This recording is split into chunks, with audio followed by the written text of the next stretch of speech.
Hello everyone, welcome to my channel where I talk about eye-catching art and eye-catching things. It's been a while, how are you? Good morning, good afternoon, good evening, whatever time it might be. It's been a while since my last mural job, and it's going to be a solo job this time around, so I thought I'd just document the process. Let's get going. Check the mic and make sure it sound right, boys.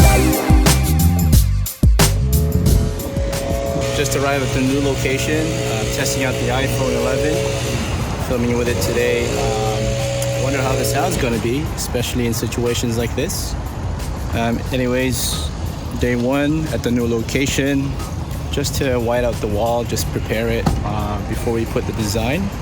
So very minimal stuff that I brought with me today. Gear up, safety first. And here's our wall, measuring a little over 8 feet high and 19 feet across. Once taped on the sides, I covered the whole wall with 2 layers of white primer, just using a roller and a brush for cutting the edges. Well, there goes day one.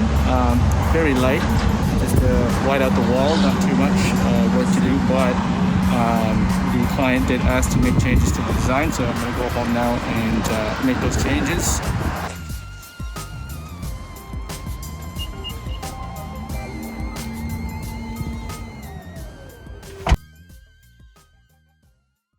So back to tweaking the design, which starts out as a very simple sketch done by the client.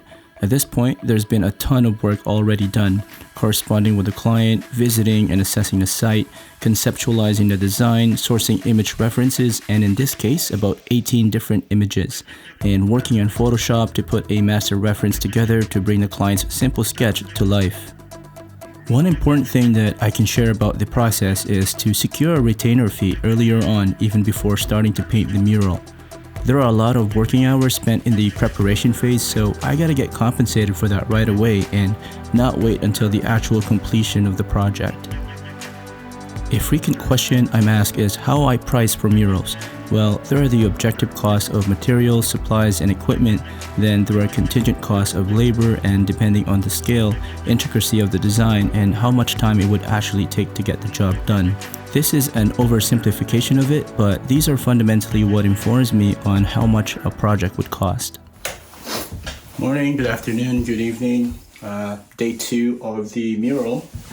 And preparation days like today always takes the longest, and I'm extremely late, and I'm doing all of this before my shift for my regular job. So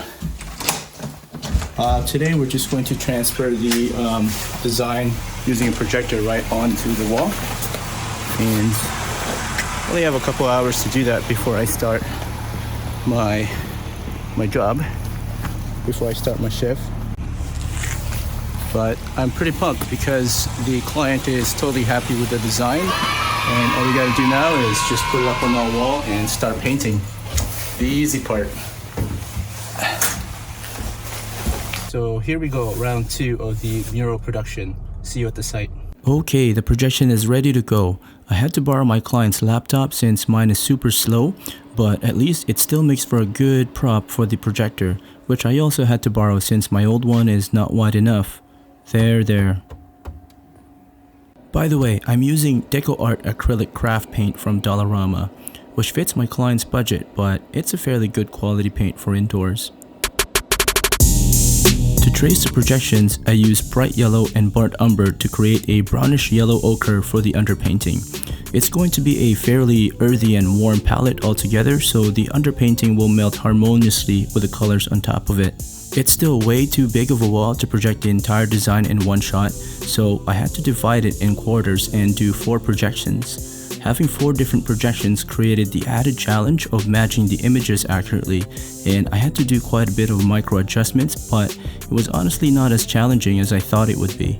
Other than using mathematical grids or doodle grids to enlarge and transfer a design onto a wall, I usually use projections whenever possible because it's by far the fastest, most accurate, and simplest method I know to transfer designs. From here on in, the wall is just one big ginormous coloring page.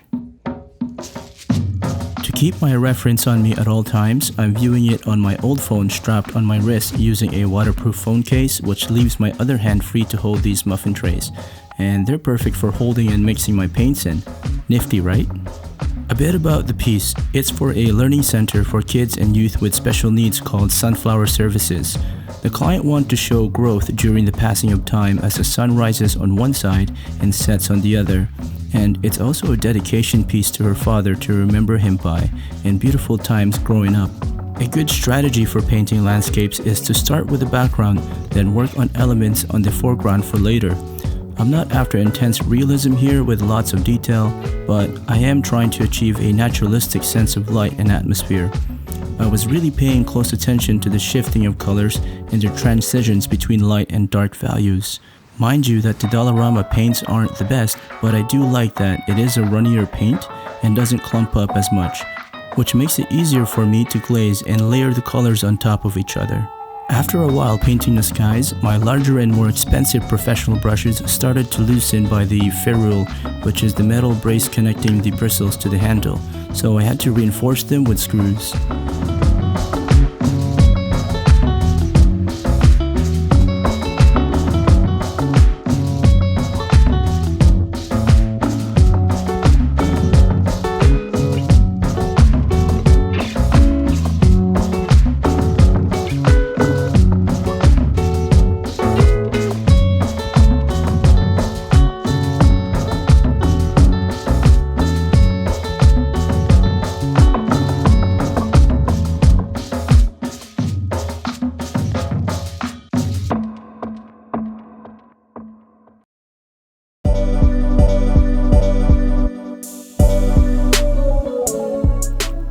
Painting these clouds was actually one of the most challenging parts for me in the entire mural. Structurally speaking, they are very difficult to follow as they are made up of random and formless wisps, and in recreating these subtle textures and transparency really require delicate, loose but focused strokes. And in the end, I just had to simplify it and remind myself that it's not strict realistic detail that I'm after, but a naturalistic feel of light and atmosphere. Now, painting these trees came a lot easier for me with their readily recognizable structures and forms. In the darkest parts of the mural, I'm actually not using black at all, and instead I'm using a mixture of ultramarine blue and burnt umber, which is more harmonious when mixing with other colors than pure black paint. With the trees, for instance, the blue and burnt umber is creating a fairly dark black, but doesn't overly dominate the sunset colors underneath. It was always so tempting to paint lots of detail, but this can get you stuck, wasting too much time and energy. This is also a bad business practice because the budget has been set, and the more unnecessary labor you put into it, the less profits you essentially make in the end. I had to keep on reminding myself that the mural will most likely be viewed from afar and not from just inches away as where I am painting, so it need not be too detailed. Remembering and realizing all of this and feeling the mental, creative, and physical strain at this point, I've finally abandoned all perceptions of painting a so-called perfect mural and just prioritized getting all of the empty spaces covered in paint. As the artist, sure, I was aware of all the imperfections, rough patches, and mistakes staring at the same image and painting for hours on end, but chances are it won't matter for any of the viewers looking at this painting when it is finished. As I step back and look at the entirety of the mural, all of the small things I was unhappy about just disappeared. It just works, and there is enough detail to inform the viewer that they're looking at sunflowers, their stalks and leaves, tilled soil, and sprouts growing out of the soil. I had to be strategic on what needed more time and attention. The faces needed to look natural and resemble the photo references given to me by the client of herself as a child and her father, but all of the other things could be painted more abstractly and quickly. It was definitely taking me way longer than I expected to finish this project, and I needed backup. Enter my partner, who for the sake of keeping her identity confidential shall only be referred to as Bae. I started painting the mural in the second week of November 2021 and finished on the last week of January 2022. Bae was off for Christmas holiday and came in really clutch to help me paint the mural for a couple of days. She's not a mural painter, but she did a killer job and honestly helped big time in covering some ground. Bae laid the base colors down and I just went back after to add textures and more detail. Okay,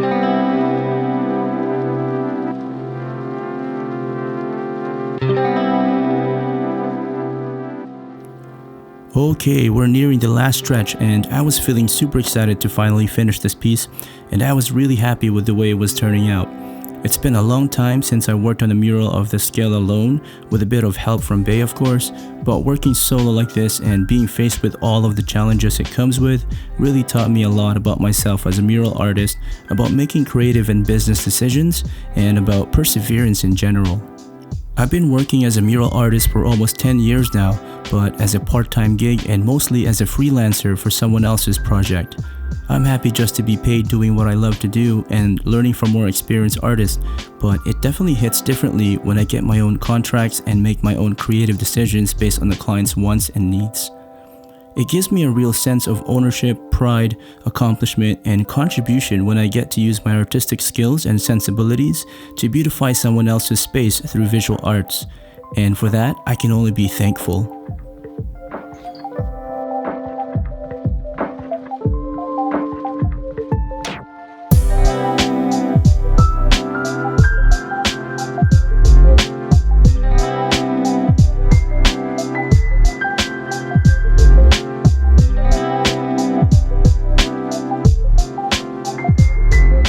To finish off the mural, I use a clear, non-yellowing varnish for added protection. This one in particular is by Varathane brand with a satin finish. It's actually made for wood furniture and flooring, but is perfect for protecting indoor murals. Plus, it also gives the mural a nice consistent sheen and saturates the colors even more. And there you have it folks, the complete process video of my latest mural from start to finish. Thanks for watching up to this point, and if you enjoy the content, please consider subscribing if you haven't already, and give this video a like, share, and leave your comments down below even if it's just to say hi to the algorithm. It would help this channel tremendously. Thanks again, and see you next time.